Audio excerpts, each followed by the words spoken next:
You, John Fitzgerald Kennedy, do solemnly swear I, John Fitzgerald Kennedy, do solemnly swear that you will faithfully execute the office of President of the United States that I will faithfully execute the office of President of the United States and will, to the best of your ability, and will, to the best of my ability, preserve, protect, and defend the Constitution of the United States. preserve, protect, and defend the Constitution of the United States. So help you God. So help me God.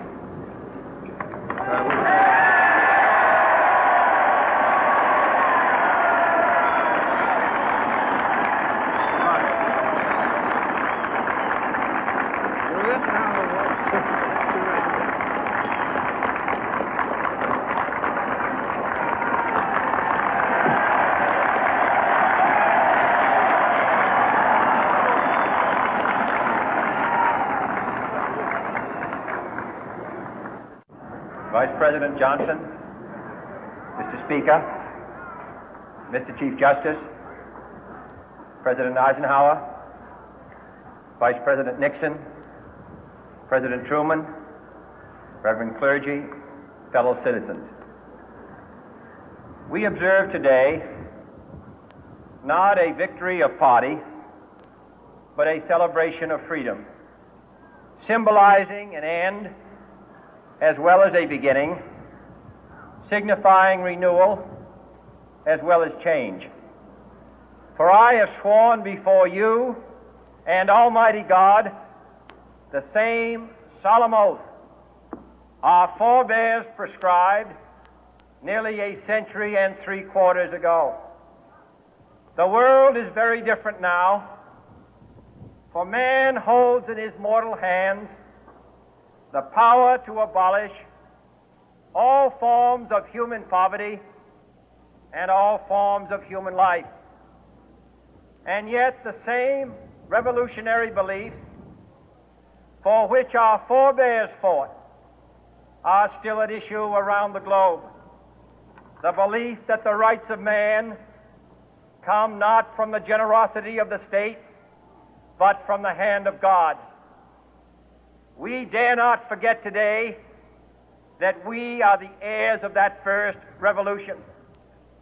Let the word go forth from this time and place to friend and foe alike that the torch has been passed to a new generation of Americans born in this century, tempered by war, disciplined by a hard and bitter peace, proud of our ancient heritage, and unwilling to witness or permit the slow undoing of those human rights to which this nation has always been committed and to which we are committed today at home and around the world.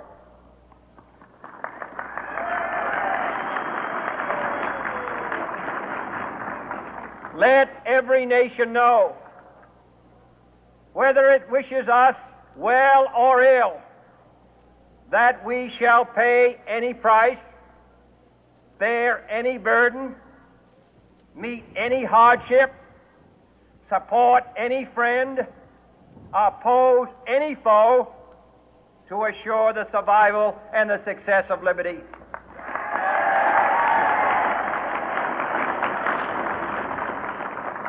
This much we pledge and more. To those old allies whose cultural and spiritual origins we share, we pledge the loyalty of faithful friends. United, there is little we cannot do in a host of cooperative ventures. Divided, there is little we can do, for we dare not meet a powerful challenge at odds and split asunder. To those new states whom we welcome to the ranks of the free, we pledge our word that one form of colonial control shall not have passed away, merely to be replaced by a far more iron tyranny. We shall not always expect to find them supporting our view, but we shall always hope to find them strongly supporting their own freedom, and to remember that in the past, those who foolishly sought power by riding the back of the tiger ended up inside.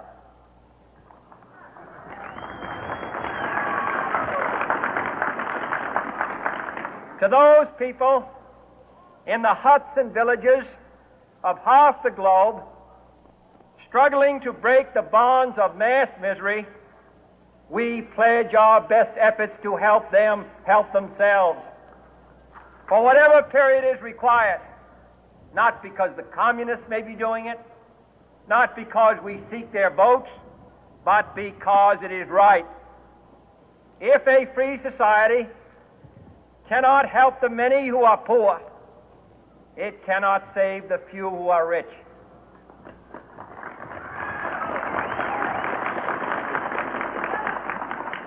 To our sister republics south of our border, we offer a special pledge to convert our good words into good deeds, in a new alliance for progress, to assist free men and free governments in casting off the chains of poverty. But this peaceful revolution of hope cannot become the prey of hostile powers. Let all our neighbors know that we shall join with them to oppose aggression or subversion anywhere in the Americas. And let every other power know that this hemisphere intends to remain the master of its own house.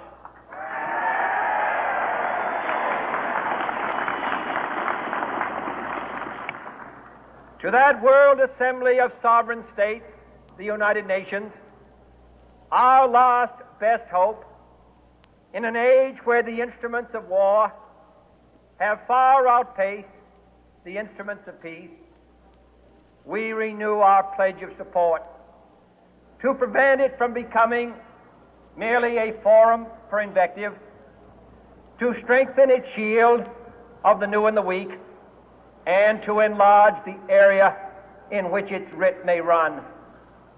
Finally, to those nations who would make themselves our adversary, we offer not a pledge, but a request that both sides begin anew the quest for peace. Before the dark powers of destruction, unleashed by science, engulf all humanity in planned or accidental self-destruction, we dare not tempt them with weakness, for only when our arms are sufficient beyond doubt can we be certain beyond doubt that they will never be employed. But neither can two great and powerful groups of nations take comfort from our present course, both sides overburdened by the cost of modern weapons, both rightly alarmed by the steady spread of the deadly atom, yet both racing to alter that uncertain balance of terror that stays the hand of mankind's final war. So let us begin anew, remembering on both sides that civility is not a sign of weakness, and sincerity is always subject to proof.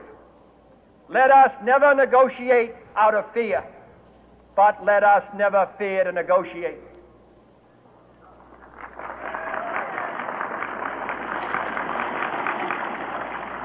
Let both sides explore what problems unite us, instead of belaboring those problems which divide us.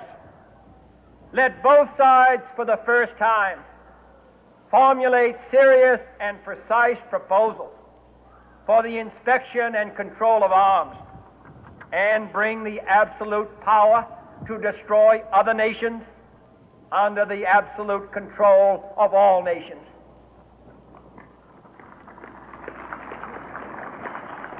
Let both sides seek to invoke the wonders of science instead of its terrors. Together, let us explore the stars, conquer the deserts, eradicate disease, tap the ocean depth, and encourage the arts and commerce. Let both sides unite to heed in all corners of the earth the command of Isaiah to undo the heavy burden and let the oppressed go free. And if a beachhead of cooperation may push back the jungle of suspicion, let both sides join in creating a new endeavor, not a new balance of power, but a new world of law, where the strong are just and the weak secure and the peace preserved. All this will not be finished in the first 100 days, nor will it be finished in the first 1,000 days, nor in the life of this administration, nor even perhaps in our lifetime on this planet. But let us begin.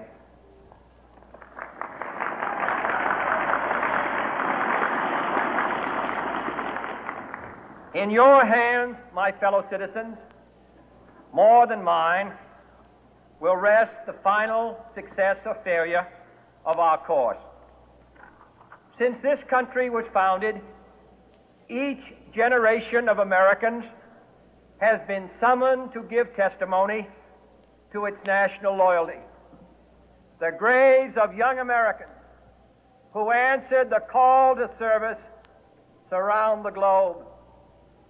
Now the trumpet summons us again, not as a call to bear arms, though arms we need, not as a call to battle, though in battle we are, but a call to bear the burden of a long twilight struggle, year in and year out, rejoicing in hope, patient in tribulation, a struggle against the common enemies of man, tyranny, poverty, disease, and war itself. Can we forge against these enemies a grand and global alliance, north and south, east and west, that can assure a more fruitful life for all mankind? Will you join in that historic effort?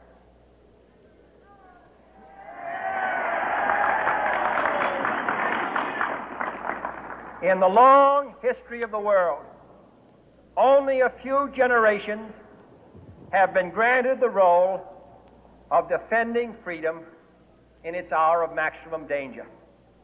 I do not shrink from this responsibility. I welcome it.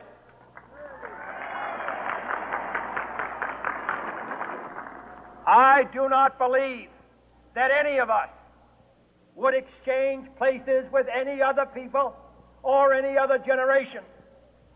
The energy, the faith, the devotion which we bring to this endeavor will light our country and all who serve it.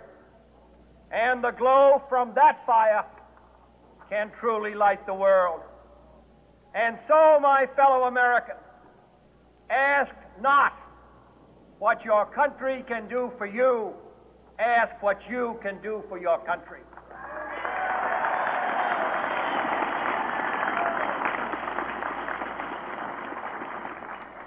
My fellow citizens of the world, ask not what America will do for you, but what together we can do for the freedom of man.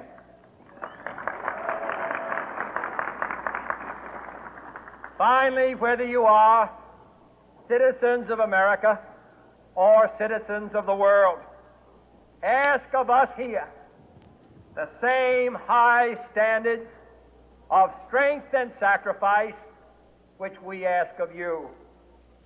With a good conscience, our only sure reward, with history the final judge of our deeds, let us go forth to lead the land we love, asking His blessing and His help, but knowing that here on earth God's work must truly be our own.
Ooh.